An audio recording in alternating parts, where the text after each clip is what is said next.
Je remercie notre bien-aimé Christ de Nazareth qui me permet encore de parler de sa parole aujourd'hui avec ses enfants. Et je voudrais prier le Seigneur avant de commencer. Notre Père qui est dans les cieux, c'est toi qui fixes les temps et les moments. Et tu connais les moments dans lesquels nous sommes, Père. Et la parole déclare que nous avons encore beaucoup de choses à apprendre. Mais tant que le Saint-Esprit ne se sera pas encore manifesté, nous aurions quelques soucis, Père. Nous voulons que tu ouvres les oreilles de notre entendement, que tu ouvres notre cœur spirituel de telle façon que la parole tombe sur la bonne terre et qu'elle nous accorde une transformation inégalée. Seigneur, remplis-nous de ton esprit maintenant et donne-nous la victoire sur la chair et sur le monde. Donne-nous la victoire sur les démons. Donne-nous la victoire sur le moi. Et permets, Seigneur, que nous puissions diminuer pour que Jésus-Christ puisse croître. Père, nous ne pouvons rien faire pour nous-mêmes, mais c'est au nom de Jésus-Christ de Nazareth, le Fils du Dieu vivant, que nous te prions. Amen. Mesdames et messieurs, j'étais en direct tout à l'heure quand j'ai suivi des témoignages qui sont liés à des plaintes, à des complaintes. Et Jésus et Dieu aussi ont eu des complaintes lorsque Satan a péché. Mais je voudrais vous permettre avec moi de lire Jean le chapitre 16, le verset 12, que j'ai cité dans la prière tout à l'heure disant « J'ai encore beaucoup de choses à vous dire, mais vous ne pouvez pas les porter maintenant. » Le verset 13, « Mais quand le consolateur sera venu, l'esprit de vérité, il vous conduira dans toute la vérité. » Nous sommes ici à proximité de la crucifixion du Christ. Et le Christ parle avec beaucoup de larmes, beaucoup, parce tout ce qu'il va dire ne sera pas compris. Et pourtant, il parle aux disciples qui ont fait 3 ans et demi avec lui. J'ai encore tellement de choses, beaucoup de choses à vous dire. J'aurais voulu parfaire votre éducation, mais vous ne pouvez pas les porter maintenant. Pourquoi? Parce que le Saint-Esprit n'est pas encore là. Maintenant, je voudrais vous montrer une autre perle. Jésus dit dans Jean 14, le verset 26 à 27, quelque chose d'extraordinaire. Il dit ceci. « Mais quand le consolateur, l'Esprit que le Père enverra à mon nom, vous enseignera toutes choses et vous rappellera toutes celles que je vous ai dites. » Voici le verset qui m'intéresse, mes frères et sœurs. Le verset 27. Il dit, excusez-moi, « Je vous laisse ma paix, je vous donne ma paix. Je ne vous la donne pas comme le monde le donne, que votre cœur ne se trouble point et ne s'alarme point. » Mesdames et messieurs, frères et sœurs, nous avons ici un grand secret du combat contre l'ennemi sur toutes ses formes. L'esprit de division est en train de faire des ravages dans l'Église, dans les amitiés, dans les foyers. Pour qu'alors que notre bien-aimé Sauveur est sur le point de venir nous chercher et tirer vengeance de tous nos ennemis, il ne faudrait pas qu'au moment où le Christ arrive, le monde ressemble encore à l'image de la création, c'est-à-dire à une famille. C'est la raison pour laquelle l'esprit de division est en train de passer partout, mes frères et sœurs. L'esprit de division, il faut que l'être humain soit dans l'angoisse, il faut que l'être humain soit dans le trouble, il faut que l'être humain ait peur. Et pourtant, Dieu dit, Jésus-Christ dit, portée de la croix, je vous donne ma paix. Je ne vous donne pas. Alors il dit, le verset 27 de Jean 14, je vous laisse la paix, je vous donne ma paix, je ne vous la donne pas comme le monde donne, virgule, que votre cœur ne se trouble point. Mesdames et messieurs, frères et sœurs, la plus grande controverse qui est en train de se manifester en ce moment se trouve sur la personne du Saint-Esprit. La plus grande controverse que nous vivons actuellement, que ce soit au niveau doctrinal, à tous les niveaux, c'est sur la personne du Saint-Esprit. C'est pour ça que Jésus dit que j'ai encore beaucoup de choses à vous dire, mais vous ne pouvez pas les porter maintenant. Même lorsque le Seigneur nous communique la paix, ce ne sont que des mots parce qu'il manque quelque chose. Je voudrais vous montrer, mes frères et sœurs, ce midi, pour clôturer cette demi-journée de jeûne sur RTA, que Dieu nous a donné un secret. Et c'est là où 99% d'entre nous, nous tombons. Parce que nous n'avons pas compris qu'il y a un secret. En d'autres termes, lorsque je demande au Seigneur de me remplir de son esprit, qu'est-ce que je veux exactement? Qu'est-ce que je demande exactement? Je disais donc que la plus grande controverse de la fin des temps par Satan consiste à contrefaire l'œuvre du Saint-Esprit ou le baptême du Saint-Esprit. Et si cela réussit, alors le spiritisme et l'hérésie font leur entrée triomphale dans le peuple de Dieu. Et Jésus nous a avertis de cela dans Apocalypse 13. Le verset 11 au verset 18, puis je vis monter de la terre une autre bête qui avait 2 cornes semblables à celles d'un agneau qui parlait comme un dragon.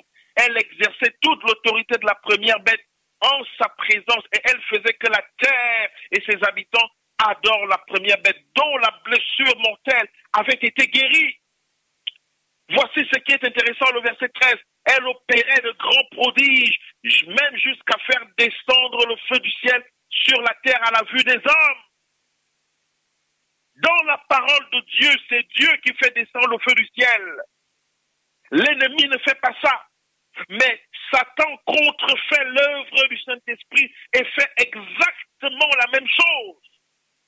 Et du coup, nous nous trouvons dans une situation où nous ne connaissons plus la différence entre l'œuvre de Dieu et l'œuvre du Saint-Esprit.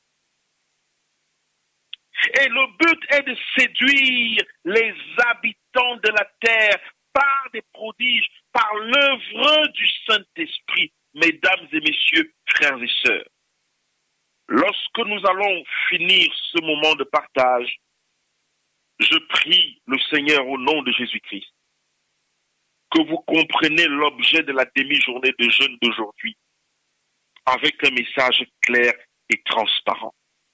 La Bible dit, je vous laisse ma paix. Je vous donne ma paix. Et la précision est faite, pas comme le monde la donne. La bête est donc là pour contrefaire l'œuvre du Saint-Esprit. Pour qu'il n'y ait plus de différence. La Bible en parle, mesdames et messieurs, frères et sœurs, la Bible parle de cela. Elle séduisait les habitants de la terre par des prodiges qui lui étaient donnés d'opérer en présence de la bête, disant aux habitants de la terre de faire une image à la bête qui avait la blessure de l'épée et qui vivait. Mes frères et sœurs, la bête est capable de reproduire les œuvres du Saint-Esprit. La lecture nous fait comprendre que la contrefaçon de l'œuvre du Saint-Esprit ou le baptême du Saint-Esprit, la contrefaçon du baptême du Saint-Esprit, sert à amener des hommes à adorer la bête et son image sans le savoir. Mesdames et messieurs, beaucoup de personnes le font, même dans nos milieux, dans tous les milieux chrétiens, les gens adorent la bête et son image sans le savoir. Parce qu'il y a quelque chose dans le baptême, dans la relation avec le Saint-Esprit que l'on ne met pas assez en évidence. Et c'est cette chose-là qui est l'arme fatale contre l'ennemi. Je le découvre avec beaucoup de larmes, moi-même. D'où les prodiges et miracles faits à la vue des hommes. Et remarquez que l'on utilise des symboles de feu qui descendent du ciel à la vue des hommes. Mais l'esprit de prophétie nous montre également la même chose dans le livre Premiers Écrits. Et j'aimerais que, pour les auditeurs qui ne connaissent pas, appelez RTA, ils vous diront, le livre Premiers Écrits, la page 53-54, vous verrez ce qui est écrit. Et je voudrais, mesdames et messieurs, frères et sœurs, en connexion avec Apocalypse, nous arrêter là-dessus. Et vous allez voir le secret qui se trouve dans la relation avec le Saint-Esprit. En d'autres termes, lorsque tu demandes le baptême du Saint-Esprit, qu'est-ce que tu veux exactement? Elle dit, je vis un trône et sur ce trône était assis le Père et le Fils. J'admirais le visage de Jésus en sa personne adorable, mais je ne pouvais voir le Père, car une nuée glorieuse le couvrait. Je demandais à Jésus si le Père avait la même forme que lui. Il me répondit par l'affirmative. Mais je ne pouvais pas le voir, car, ajouta-t-il, si tu voyais une fois la gloire de sa personne, tu cesserais d'exister. Elle ne dit pas tu mourras. Elle dit tu cesserais d'exister. En d'autres termes, si tu voyais le Père, Jésus s'adressa à la servante du Seigneur, si tu voyais le Père, tu cesserais d'exister. Ça veut dire que c'est comme si tu n'avais jamais été créé. C'est ça l'existence. Quand tu meurs, tu es encore existant, tu as existé. Mais on te dit, tu cesserais d'exister, comme si tu n'avais jamais été créé. Elle continue en disant, devant le trône, je vis le peuple adventiste, l'Église et le monde.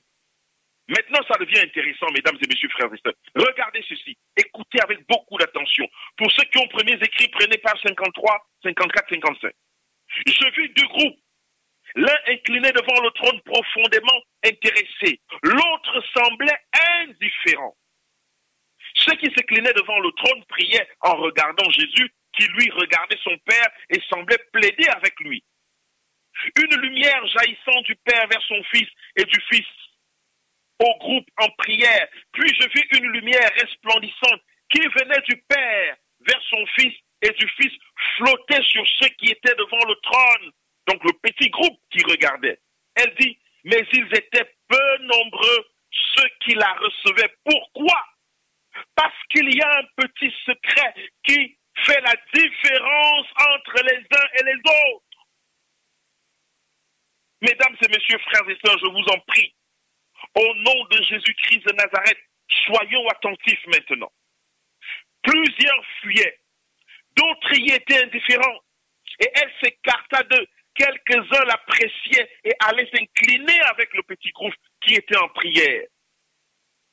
Béni soit RTA pour tous ces moments de jeûne et de prière. Mes frères, ça ne tombe pas dans l'eau. Dieu voit et Dieu entend. Et au jour du jugement, vous serez surpris de voir ce qui est écrit dans vos livres de vie et de souvenirs. Elle continue en disant, tous dans ce groupe recevaient la lumière et en avaient la joie. Leur visage en reflétait la gloire. Premiers Écrits, page 54, le point 1. Je vis le Père se lever de son trône et se rendre dans un chariot de feu, au lieu très saint, au-delà du voile, et s'y asseoir. Alors Jésus se leva de son trône et la plupart de ceux qui étaient inclinés se levaient avec lui. Je ne vis aucun rayon de lumière passer de Jésus à la multitude insouciante. Elle est devant le trône, elle voit deux groupes de personnes, la grande multitude et le petit groupe qui suit Jésus. Et elle dit qu'elle ne vit aucune lumière passer de Jésus à la multitude insouciante, après qu'il se fut levé. Et ces gens étaient complètement dans les ténèbres.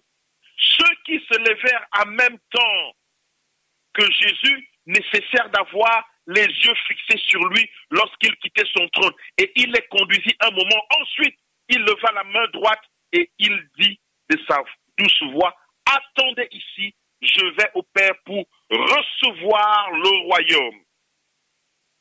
C'est ce qui se passe en ce moment. Jésus est parti recevoir le royaume. Et la cérémonie qui lui donne droit sur toute l'étendue de toute la création, y compris la terre que Satan s'est fait prince, est en train de se terminer. Il dit, gardez vos vêtements sans tache, dans peu de temps, je reviendrai des noces et je vous prendrai avec moi. Puis un chariot aux roues de flammes de feu, entouré par les anges, avança près de Jésus, qui y monta, il fut conduit au lieu très saint où le Père était assis. Je contemplais Jésus souverain sacrificateur. Mais nous allons passer cette étape. Je voudrais vous montrer quelque chose. Alors, nous sommes dans Premiers Écrits, page 55, le point 1. Voici là où ça devient intéressant pour nous. Mes frères et sœurs, je demande votre attention au nom de Jésus. Je me tournais pour voir le groupe qui était resté incliné devant le trône. Ceux-là ne savaient pas. Alors, je voudrais d'abord, excusez-moi, m'arrêter sur un petit détail que j'allais passer. Elle dit que ceux qui se levèrent avec Jésus dirigeaient leur foi vers lui dans le lieu très saint. Voilà. Et ils priaient. Nous y sommes. Père, donne-nous ton esprit. Donc le petit groupe qui suivait Jésus, à qui Jésus a dit attendez ici, priait disant Père, donne-nous ton esprit. Père, donne-nous ton esprit. Alors Jésus soufflait sur eux. Mesdames et messieurs, faisons attention. Jésus soufflait sur eux le Saint-Esprit. Premiers Écrits, page 54. Alors, Jésus soufflait sur eux le Saint-Esprit. Écoutez bien, mes frères et sœurs, si nous n'avons jamais fait la différence, c'est le moment. Dans ce souffle que Jésus soufflait sur le petit groupe qui le suivait par la foi, dans ce souffle, il y avait de la lumière, de la puissance, beaucoup d'amour, de joie et de paix. Soyons attentifs ici, mesdames et messieurs, frères et sœurs. Quand Jésus souffle le Saint-Esprit d'une manière prophétique sur le petit groupe qui est en prière, qui réclame l'Esprit de Dieu, qui réclame le baptême du Saint-Esprit, Jésus souffle le Saint-Esprit et dans le souffle que Jésus donne, il y a de la lumière, il y a de la puissance, il y a beaucoup d'amour, de joie et de paix. Maintenant, regardez.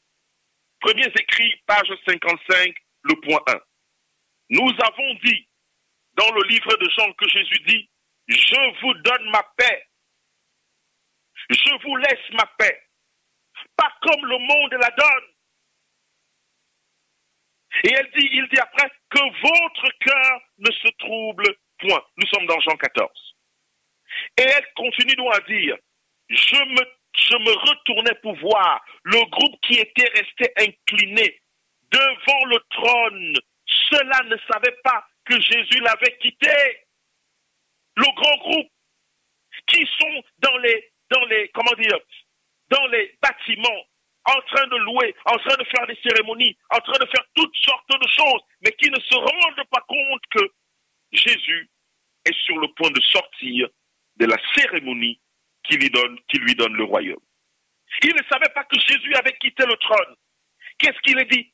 Satan a paru près du trône ici. On ne dit pas que Satan s'est assis sur le trône que Jésus a laissé lorsqu'il est allé voir le Père. On dit Satan a paru près du trône, essayant de faire l'œuvre de Dieu.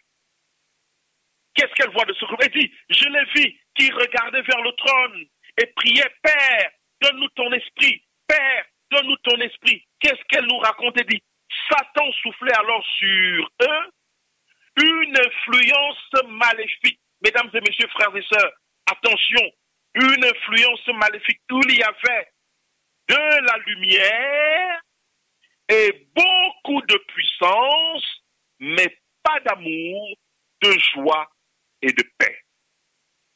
Voilà le secret du Saint-Esprit. Mon frère, ma sœur, je voudrais t'appeler aujourd'hui quel que soit le nom que tu portes, quelle que soit la difficulté dans laquelle tu es, lorsque tu demandes le baptême du Saint-Esprit, si tu demandes de la puissance, Satan donne de la puissance. Si tu demandes de la lumière, Satan donne de la lumière. C'est pour ça que vous pouvez trouver des grands prédicateurs d'autres dénominations qui n'ont rien à voir avec Dieu, mais qui disent des choses sensées, qui disent des choses puissantes, qui peuvent même amener à la transformation. Vous voyez aussi les usurpateurs, les gens qui n'ont rien à voir avec Dieu, mais lorsqu'ils prêchent, ils drainent des foules. Vous n'avez qu'à lire, mes frères et sœurs.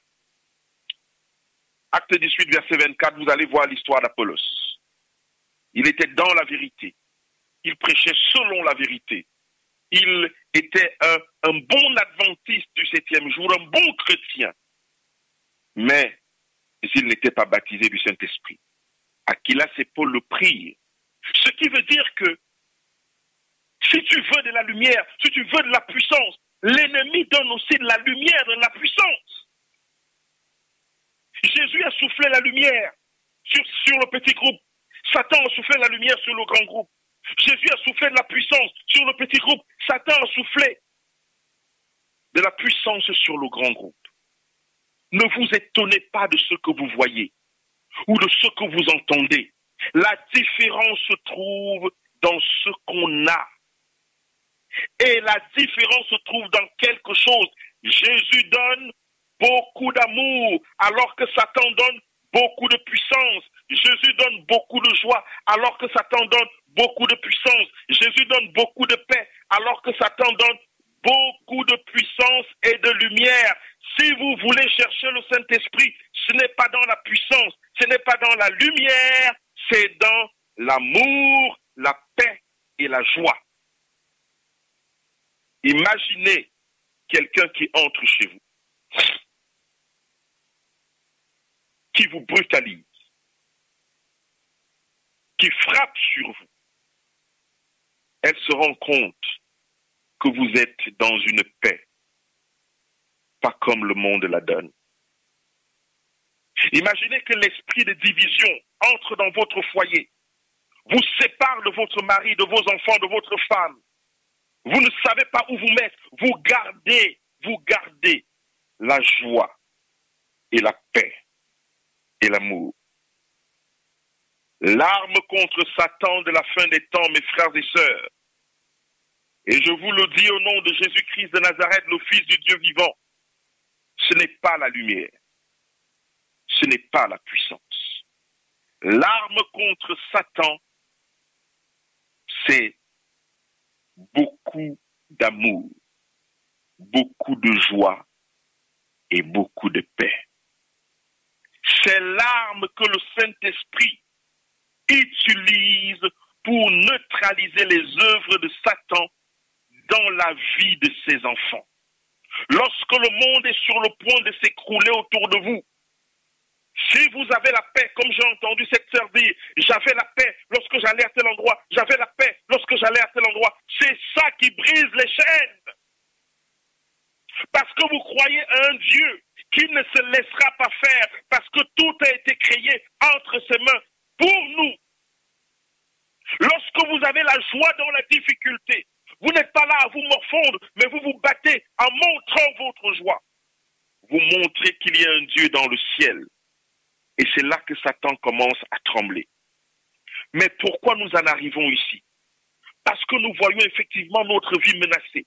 Et c'est pour ça que vous voyez Jésus, pendant que la barque avec les disciples est en train de chavirer, l'eau rentre dedans, on nous dit Jésus dort, parce qu'il est dans une quiétude totale. Il sait que le Dieu du ciel, avec ses anges, ne pouvait pas laisser cette barque s'engloutir, même si Jésus continuait à dormir.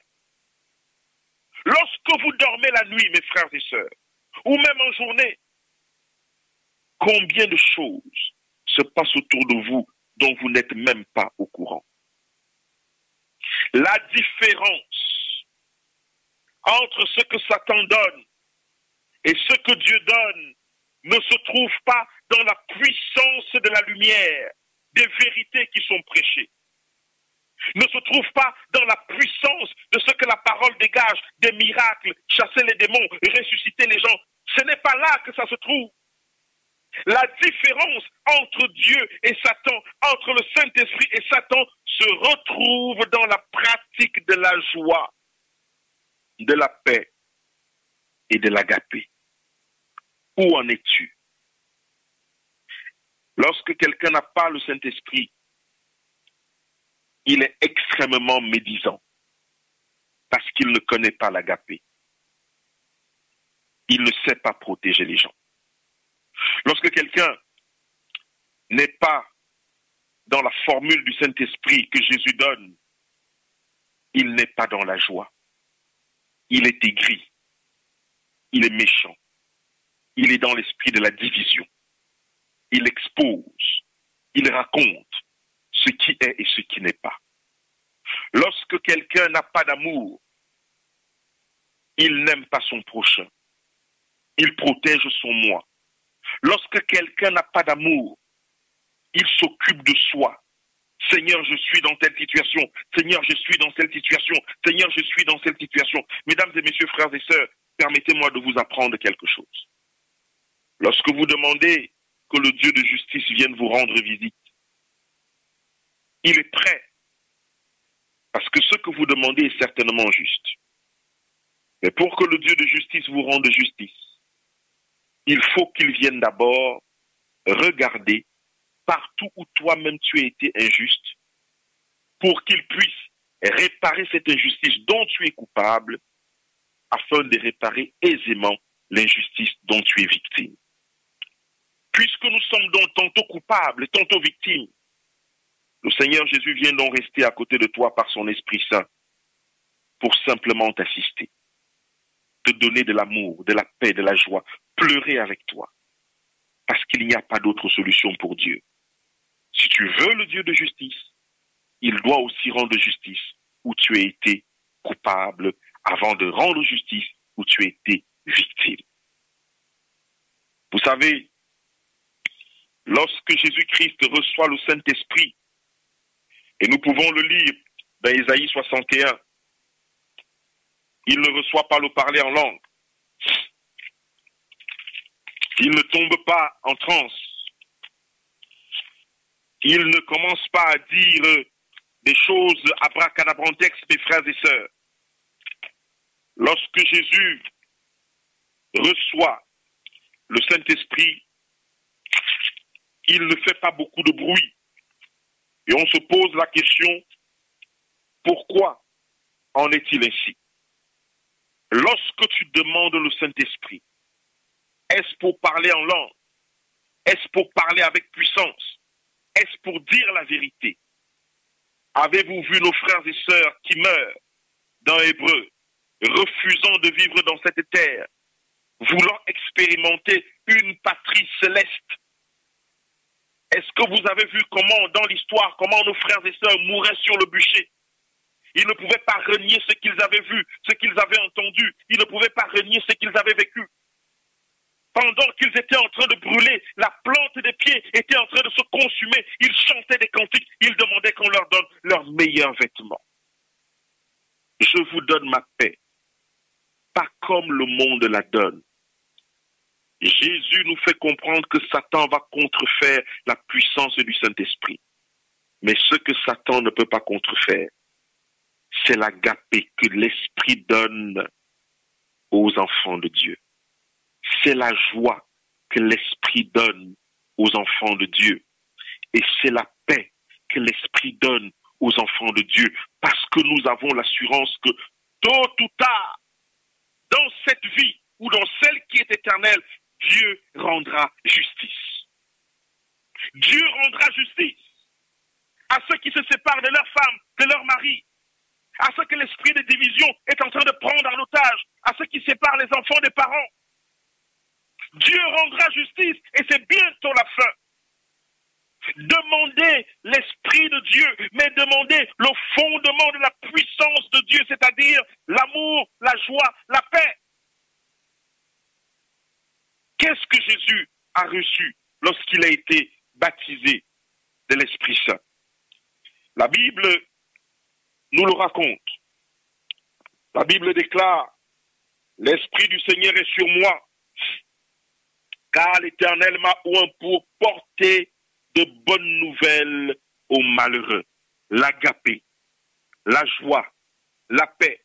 Il m'a envoyé pour guérir ceux qui ont le cœur brisé, de rapporter un peu de joie, pour proclamer aux captifs la liberté et aux prisonniers la délivrance, pour publier une année de grâce de l'Éternel et un jour de vengeance de notre Dieu, pour consoler les affligés, pour accorder aux affligés de Sion, pour leur donner un diadème au lieu de la cendre, une huile de joie au lieu du deuil, un vêtement de louange au lieu d'un esprit abattu, afin qu'on les appelle des térébintes de la justice, une plantation de l'Éternel pour servir à sa gloire. Pour servir à sa gloire. Voilà ce que le Seigneur Jésus a reçu quand il a eu le baptême de l'Esprit par excellence, la première Pentecôte. Il a reçu la capacité, non de parler en langue, non de faire des miracles, non, ce qu'il a reçu plus profondément, c'est ce que le diable ne peut pas copier. L'amour, la joie, la paix. Le texte de l'Esprit de prophétie disait que ceux qui suivaient Jésus dans le lieu très saint, Jésus soufflait sur eux la lumière, la puissance. Elle vit beaucoup d'amour, de joie et de paix. Je veux te poser une question. Qu'est-ce que tu as dans ton cœur?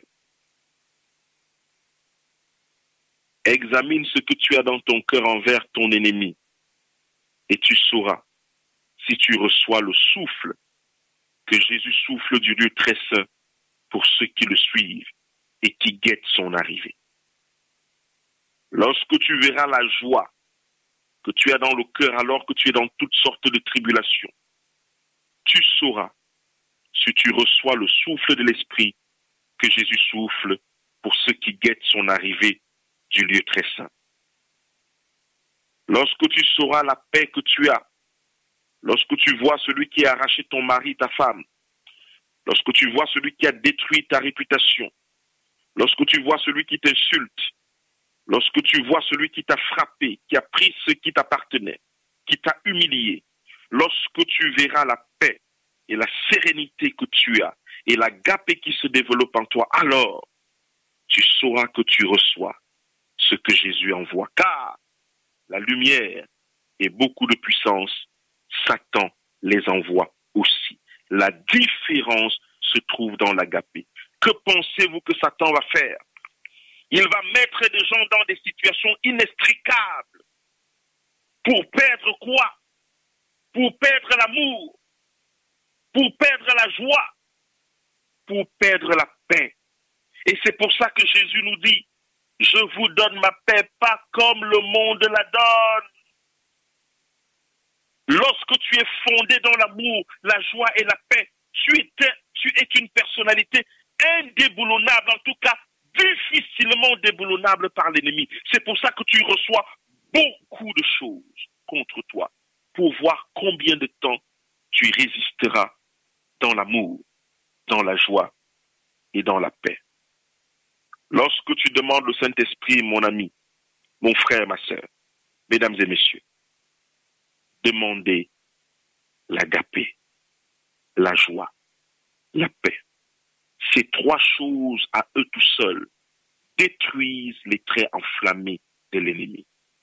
C'est ça la différence entre ceux qui reçoivent de Satan et ceux qui reçoivent de Dieu. Je voudrais prier, mes frères et sœurs, au nom de Jésus-Christ, que vous et moi nous puissions recevoir l'amour et que cet amour se manifeste en nous lorsque des moments sont difficiles, lorsque Satan est contre nous, que tout ça se manifeste enfin et que le nom de Jésus soit glorifié. Que nous ne soyons pas seulement des cymbales qui résonnent, des hommes qui parlent, mais qui ne peuvent pas faire la volonté de Dieu, qui ne peuvent pas supporter, qui ne peuvent pas être dans la joie de l'épreuve, dans la paix de l'épreuve.